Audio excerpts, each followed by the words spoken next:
Blessings of the Triple Gem, Teruan Saranai.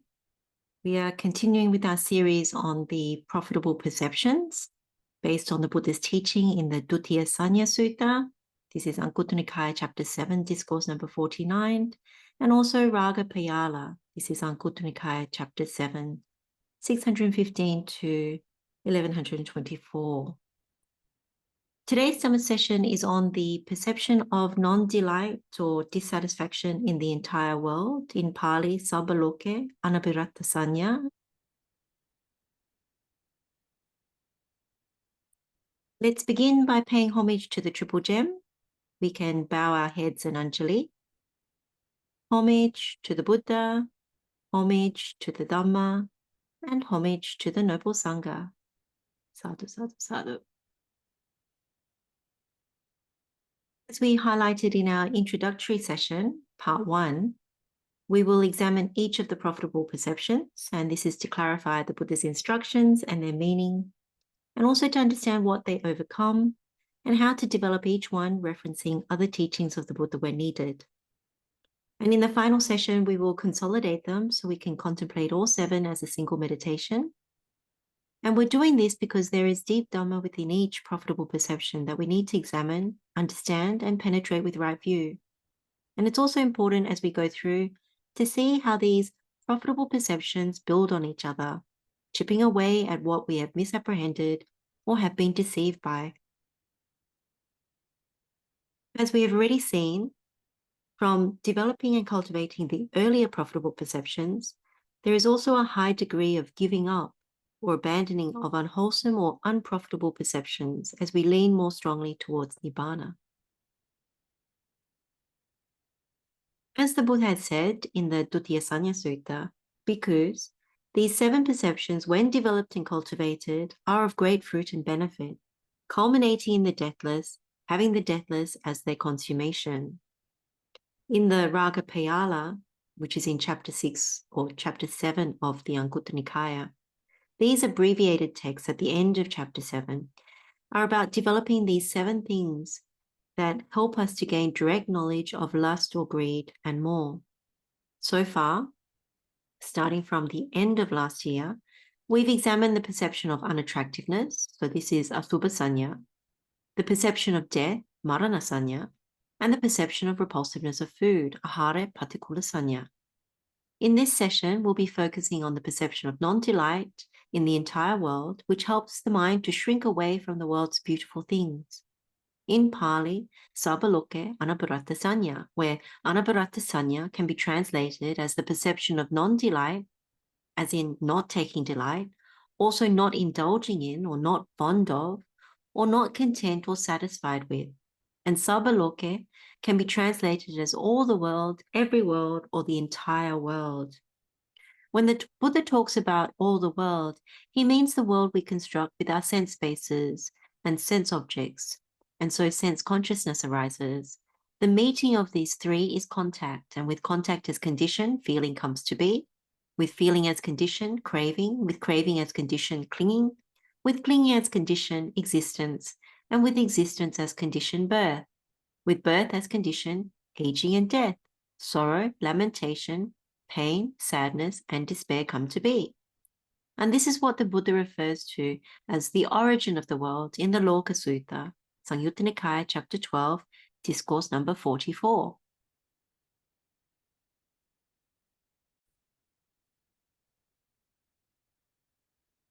Now, why do we need to develop this profitable perception? If we are deceived by the world's beautiful things, then we would continue to go out with our sense faculties, not seeing the danger. Instead, we would take delight, become attached, and expect happiness.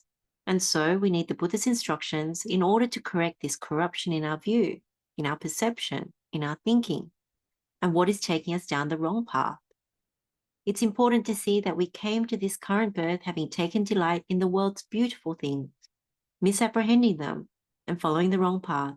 If we don't correct our perceptions of the world and develop the profitable perception as instructed by the Buddha, then we will remain bound to samsara due to ignorance and craving associated with those beautiful worldly things.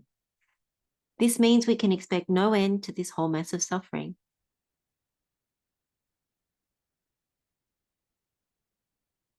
Let's now deep dive into what the Buddha has said about the perception of non-delight in the entire world in the Dutiyasaññā Sutta. It was said, the perception of non-delight in the entire world, because when developed and cultivated, is of great fruit and benefit, culminating in the deathless, having deathless as its consummation. For what reason was this said? When a bhikkhu often dwells with a mind accustomed to the perception of non-delight in the entire world, his mind shrinks away from the world's beautiful things, turns back from them, rolls away from them, and is not drawn toward them, and either equanimity or revulsion becomes settled in him, just as a cock's feather or a strip of sinew thrown into a fire shrinks away from it, turns back from it, rolls away from it, and is not drawn toward it. So it is in regard to the world's beautiful things, when a bhikkhu often dwells with a mind accustomed to the perception of non-delight in the entire world.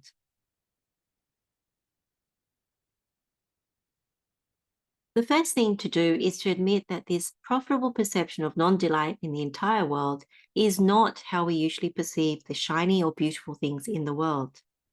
Instead, we gravitate towards them rather than turning back or rolling away, and we are drawn towards them.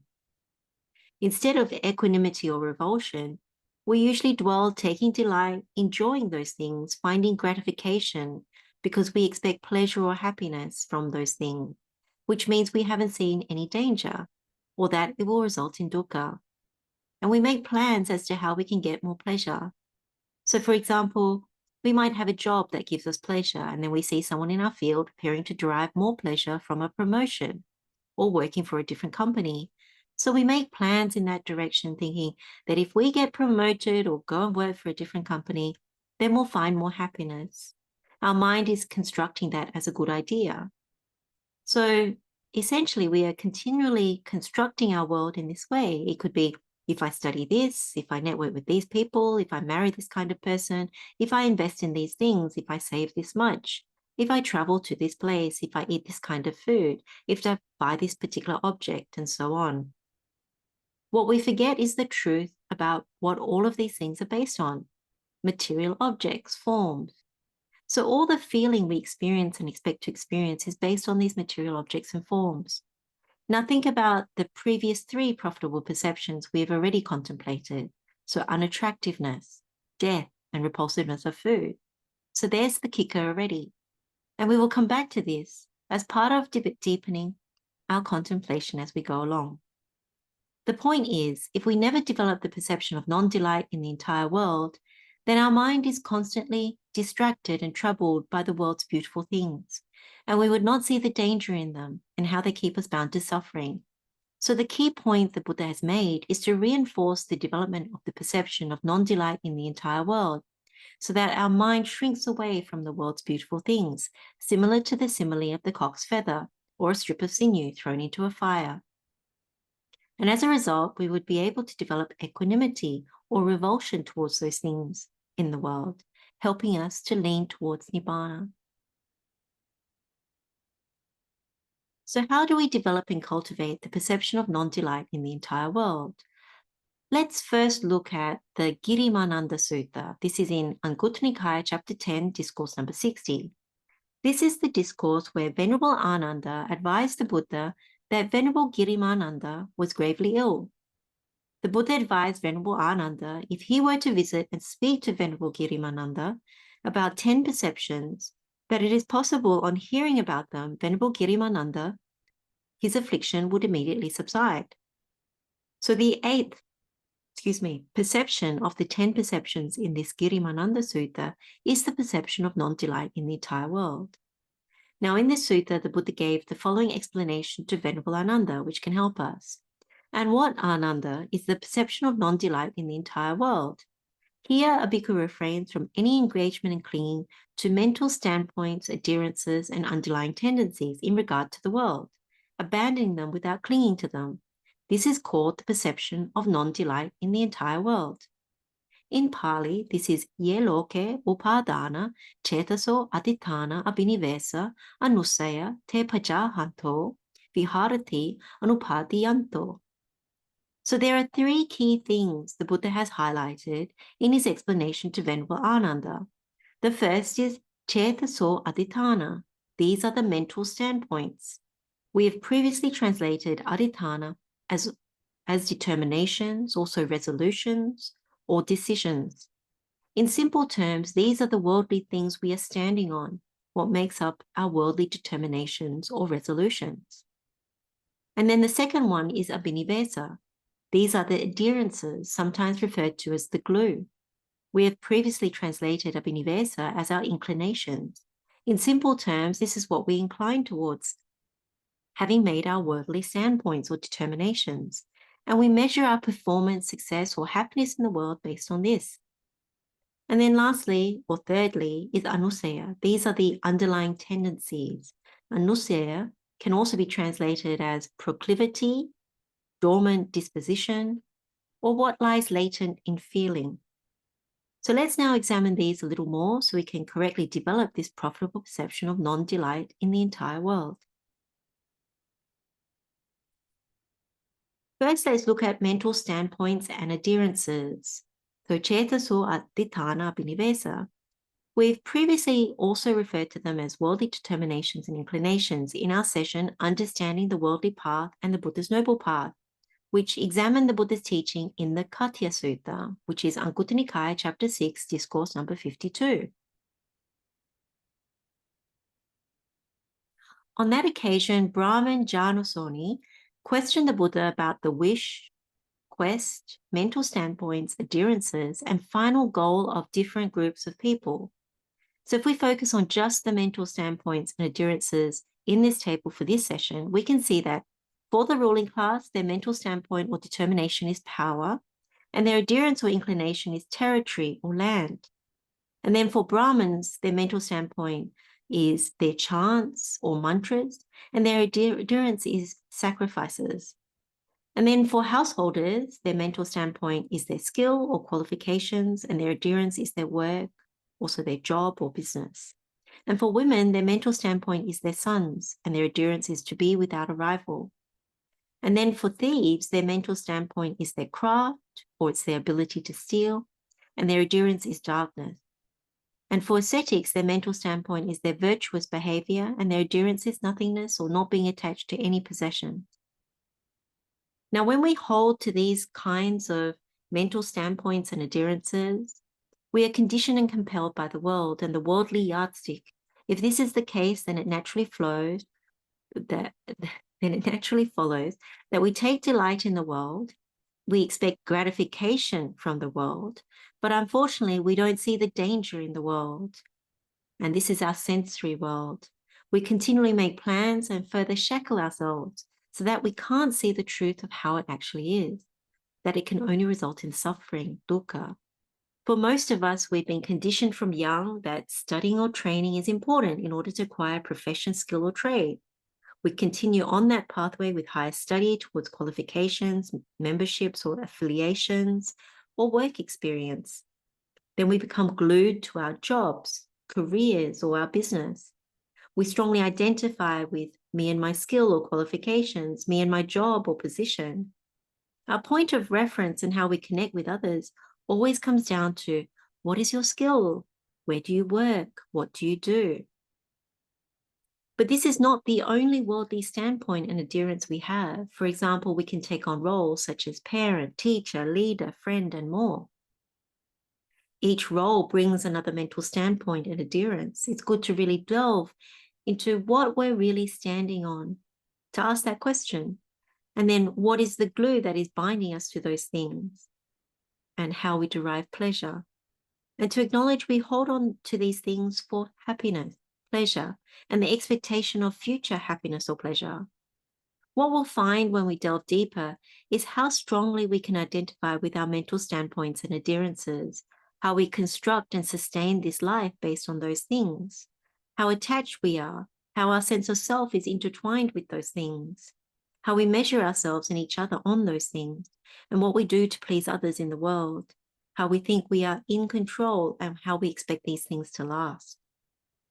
But the truth is, we are very vested in the feeling that is dependent on those things, and we construct our lives taking delight in the world based on the value we assign to that feeling. And then we come to the underlying tendencies or anusaya.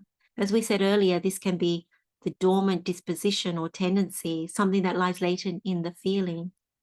We've touched on this before when we examined the Haliddakāni Sutta and also the Pahāna Sutta. So for this session, let's refer to the Chachakka Sutta, which is Majjhima Nikāya discourse number 148, where the Buddha has stated, bhikkhus, dependent on the eye and forms, eye consciousness arises. The meeting of the three is contact.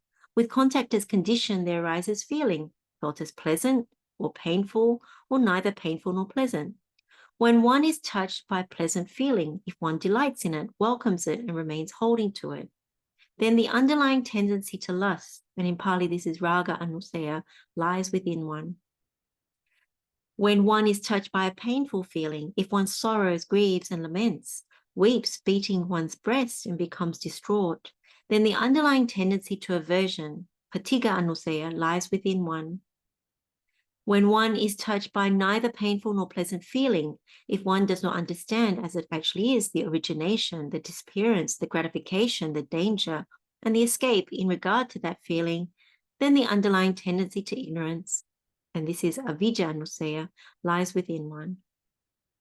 Bhikkhus, that one shall here and now make an end of suffering without abandoning the underlying tendency to lust for pleasant feeling, without abolishing the underlying tendency to aversion towards painful feeling, without extirpating the underlying tendency to ignorance in regard to neither painful nor pleasant feeling, without abandoning ignorance and arousing true knowledge, this is impossible. And the Buddha repeats the same for ear and sounds, nose and odors, tongue and flavors, body and tangibles, mind and mind objects. So what we need to understand from what the Buddha is saying is that we cannot make an end of suffering if we don't abandon the underlying tendencies that lie latent in pleasant, painful, and neither painful nor pleasant feeling. To abandon those underlying tendencies, we need to understand how we go wrong in relation to our attachment to feeling. Say, for example, we have experienced certain things in the past, such as eating different foods, doing certain kinds of work, getting told off, receiving praise, receiving a notice in the mail, losing a loved one, whatever the experience is. And as a result, we're happy, sad, or indifferent. Then the underlying tendency to lust, to aversion, or to ignorance is what lies dormant, connected with those feelings. Each time we have an experience that results in some kind of feeling, we awaken those underlying tendencies. And it's important to see these underlying tendencies are like pathways or perhaps deep-seated tendencies we have performed before that are intrinsically linked to our misapprehension of feeling. As such, they are linked with the wrong path, not the right one. When we continue to seek delight in the world, there is a desire to reconstruct the feeling that we have experienced before. And this process is connected with what keeps us coming back to samsara, following the path of greed, hate, and delusion. And this is what is preventing us from attaining Nibbana. So what this points to is the importance of thoroughly contemplating feeling, and to remember that dependent on the 6 sense bases and 6 sense objects, the 6 sense consciousness arises, and the meeting of the 3 is contact. With contact as condition, there arises a feeling felt as pleasant or painful, or neither painful nor pleasant. So the feeling that arises is dependently originated from this sensory world we construct. Now, if we recall our meditation on greed, hatred, and delusion, where we looked at object, sense, contact, and feeling, what we learned was that whatever object we take, whether it is agreeable, disagreeable, or neither agreeable nor disagreeable, then the sense contact is felt as pleasant, painful, or neither painful nor pleasant. Then the feeling we experience is pleasant, painful, or neither painful nor pleasant. And the result is all painful, as in painfulness in change, painfulness in pain, and painfulness in construction. Like the Buddha's simile simile of the flayed cow in the Puttamaṁsa Sutta, if she stands exposed to a wall, the creatures dwelling in the wall would nibble at her. If she stands exposed to a tree, the creatures dwelling in the tree would nibble at her. If she stands exposed to water, the creatures dwelling in the water would nibble at her. If she stands exposed in the open air, the creatures dwelling in the open air would nibble at her. Whatever that flayed cow stands exposed to, the creatures dwelling there would nibble at her. So no matter where the cow stands, she experiences pain and suffering. So we need to remind ourselves that this is the same predicament that we all face. No matter what object we take, the contact that is felt, the feeling that arises, all we can ultimately expect is pain and suffering.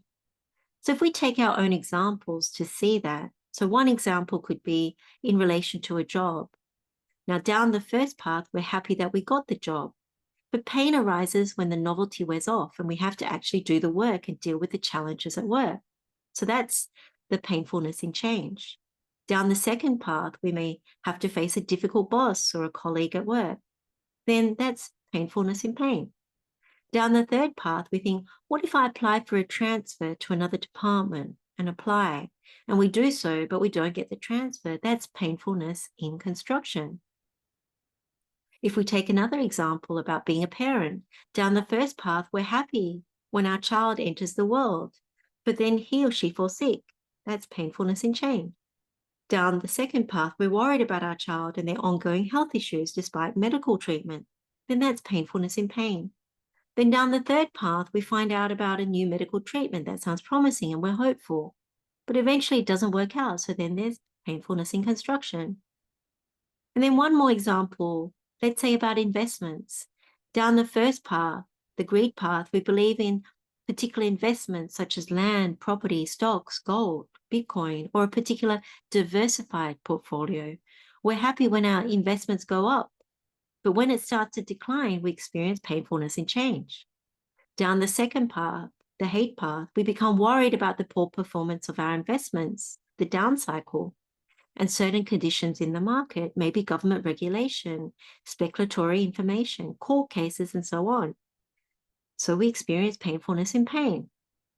Then we decide to change our investment or the mix of our investment portfolio, having done some research. However, what we find maybe later on, the results are not as good as we hoped for. So then we experience painfulness in construction. So using our own examples is very important here because that's how we truly connect with what the Buddha is trying to explain to us in this Dhamma. When we think there is permanent pleasure in these things, no matter how we fix it, then we take them as me and mine and take it as lasting. But if we can really see that these three kinds of feelings all result in dukkha, no matter what we construct in our mind and how compelling we think it is, then we can give up any attachment to feeling and the underlying tendencies that lie latent and the dormant feelings and how they're dormant in those feelings. And we wouldn't take them as me and mine. It's also good to remember that these profitable perceptions are given as an insight pathway or jnanapada. As we highlighted earlier, although we're learning them gradually one by one, they do in fact build on each other.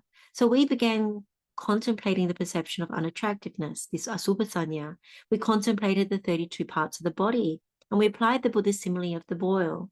Now, in doing so, we started to see the true nature of the body as being unattractive or foul in nature, rather than the corruption that it is attractive or beautiful. And then we looked at the perception of death, maranasaññā, contemplating the dead body in various stages of death and decay, as in the 9 charnel ground contemplation. It is not something we like to see, but something we need to see to understand the death-bound nature of the body. And then we looked at the perception of the repulsiveness of food, ahare patikulasaññā, contemplating the true nature of food as foul and subject to decay.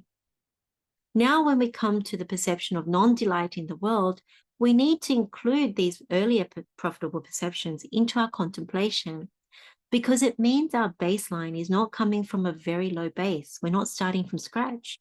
Instead, there is already some wisdom we have developed from these earlier profitable perceptions that will help us. In terms of the material things in the world that we may still take delight in, such as people, land, property, belongings, places, food, and so on. If we apply the earlier 3 profitable perceptions, then we see their true nature, that they are unattractive or foul in nature, subject to aging and decay, and death-bound in nature. So why are we still taking delight in them? And if we add that add to that our insight into feeling, then it begs the question, why are we still taking delight in these things in the world? So we need to realize that it's foolish, because all we can expect is to suffer. When we have taken delight in the world, our sense world, we thought we could produce and sustain pleasure or happiness, but this is not the case. Whatever we construct leads to suffering and pain.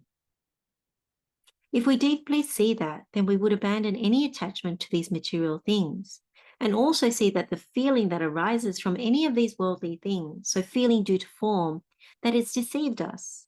And whatever we construct, our volitional formations based on holding on to the feeling, are fatally flawed. We just have to look at ourselves, how we came to this current birth, to understand that. We were deceived and we fell for it. We fell for something that was false. We can also understand this through the Samādhi-bhāvanā Sutta. So we are conditioned by our former feelings, and we want to reconstruct those feelings again or have better ones. If it could be feelings associated with relationships, our work, our investments, our status, our leisure activities, and more. It could be in relation to this current birth where we have a job, but we'd like a better one. Or it could be in relation to a future birth. Maybe in this one we're unattractive or poor, or both. So in the next one, we want to be attractive and or wealthy. When we have the unprofitable perception of delight in the world, this is what links feeling to volition, and we make poor choices, unwise choices that lead us back to the wrong path. We forget about the foul nature, that we're subject to aging and decay, that we're bound to suffering, that we're death-bound, not permanent, unlasting, not to be taken as me and mine. In any case, with regard to feeling, what we do is we take delight, welcome, or express, and remain holding. Abhinandati, abhiwadati, ajosaya titati. This is how craving arises. If this is the case, then there is delight. With delight as condition, clinging comes to be. With clinging as condition, existence. With existence as condition, birth.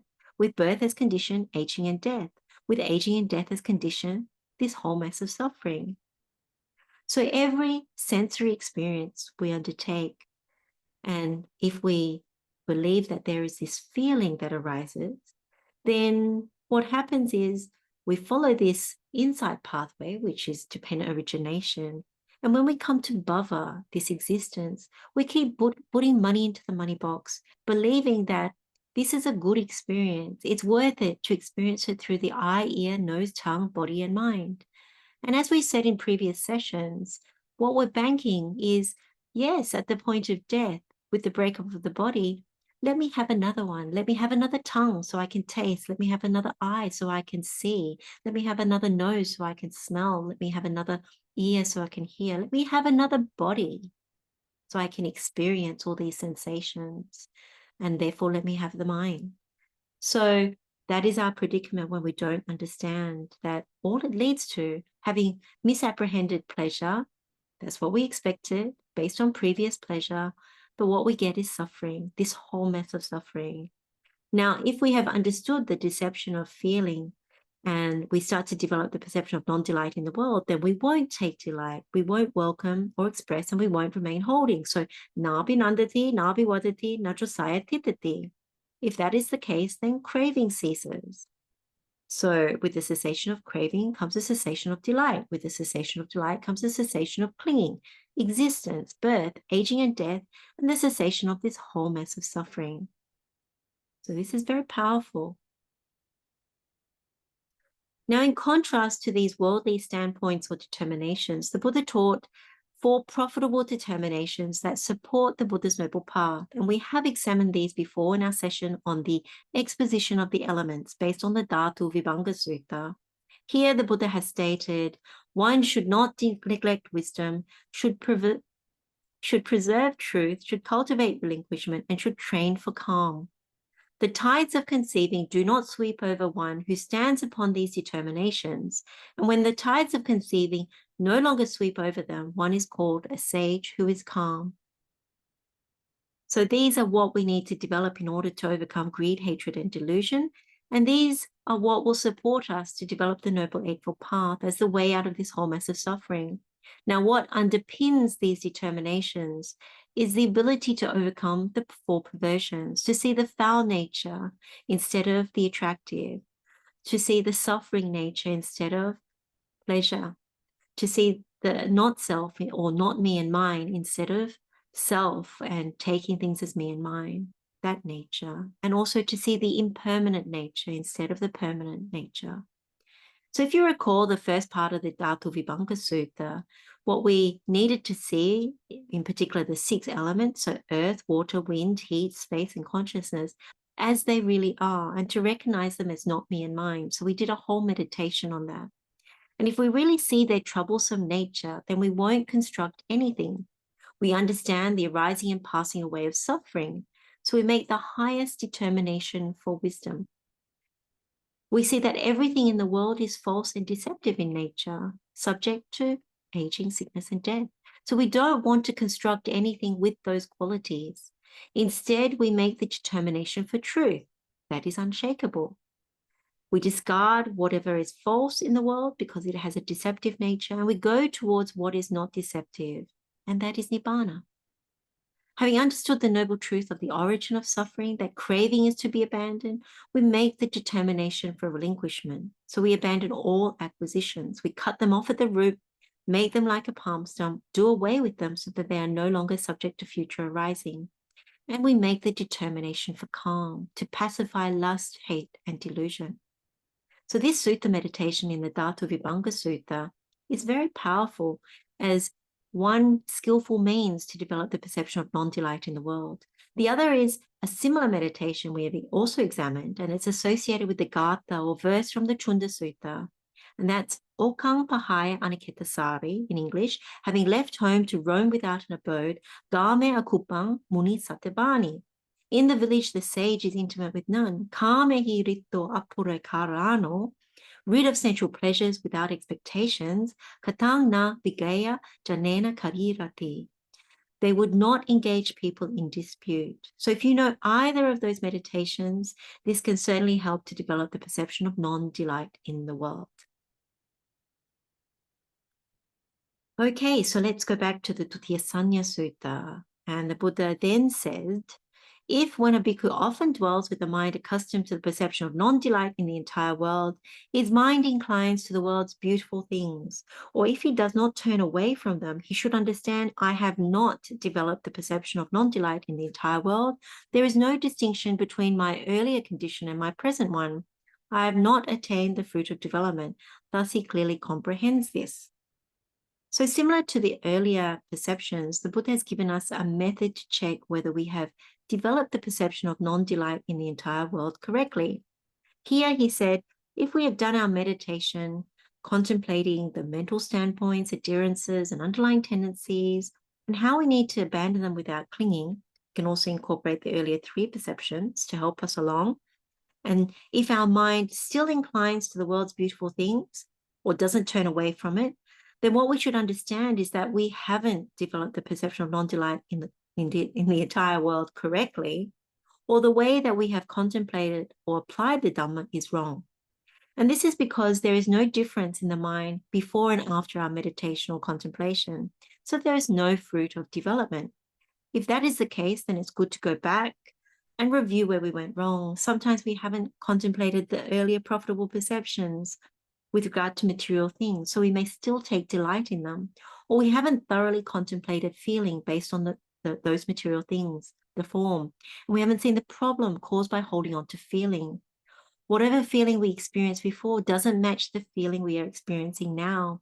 When we hold to the previous feeling, that is what is causing us problems now.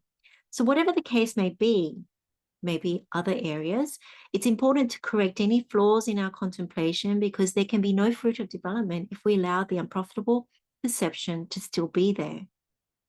If this is the case, then we're still taking delight in the world. And this is a very important point when we meditate and develop the mind, to be able to diagnose the mind and our meditation and see if we've gone wrong.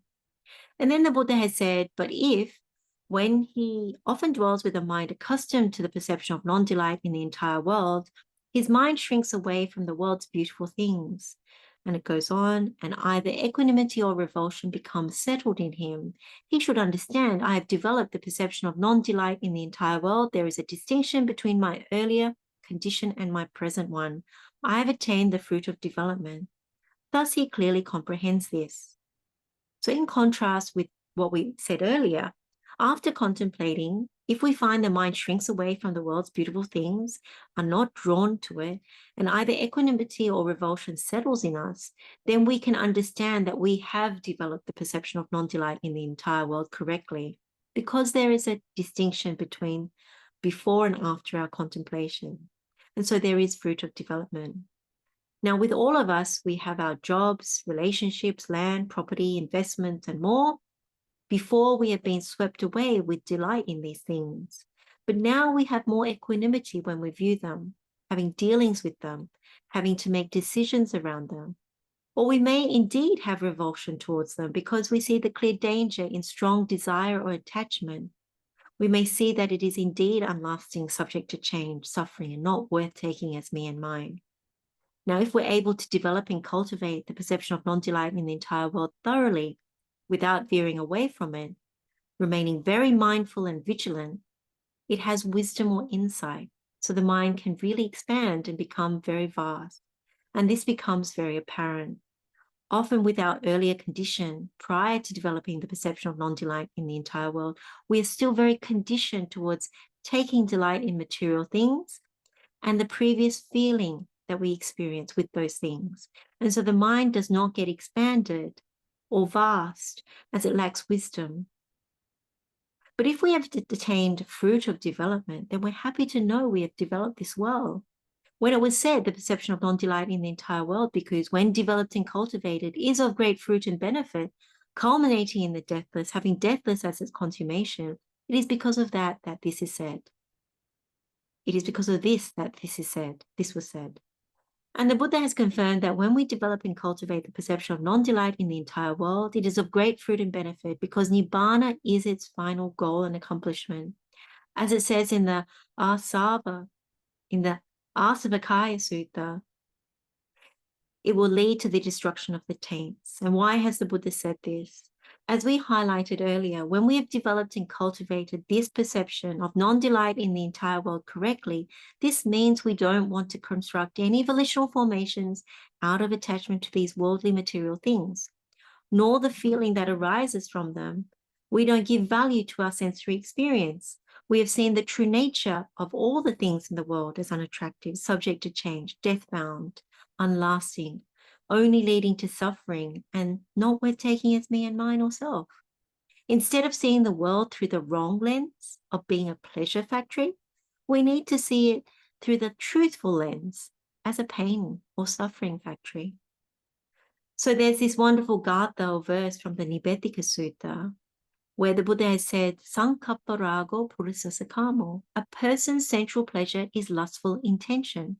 Nete kama yani citrani loke. They are not sensual pleasures, the pretty things in the world. Saṅgīti, a person's sensual pleasure is lustful intention. And then it says, Titanti citrani tateva loke. The pretty things remain just as they are in the world. Ateta Dira vinayanti chandanti, but the wise remove the desire for them. So in this samsaric predicament, we must leave the world's beautiful things as they are. But what we remove is the craving or attachment to them through wisdom developed by understanding the Buddha's teachings, particularly about this perception of non-delight in the entire world. So if there is any craving, we need to remember it can only result in birth, aging, and death, and this whole mass of suffering. But if we have developed this profitable perception of non-delight in the entire world thoroughly, then we understand that we don't want to have any craving or attachment to the world's beautiful things. We would shrink away from it, turn back from it, roll away from it, and not gravitate towards it. In other words, training towards not activating dependent origination. And with the breaking up of the body after death, if we are skilled at this particular profitable perception, we would be able to uplift our mind. So we do not incline towards constructing another birth. Instead, we incline towards the cessation of suffering because what we want is the deathless, Nibbana. So in the meditation, if we attain any liberation, any vimutti, then we have transcended both feeling and volitional formation. So we've now come to the end of our session on the fourth of the 7 profitable perceptions, the perception of non-delight in the entire world, sabbaloke, anabhiratasaññā. So let's express our gratitude to the Buddha for these wonderful teachings. Let's express gratitude to our other teachers, parents, and good friends who encourage us on this Noble Eightfold Path. And we can now share the merits with all sentient beings. May all beings be happy and well. May all beings be free from suffering. Blessings of the Triple Gem to all of you, wishing you all well. Te roan saranai.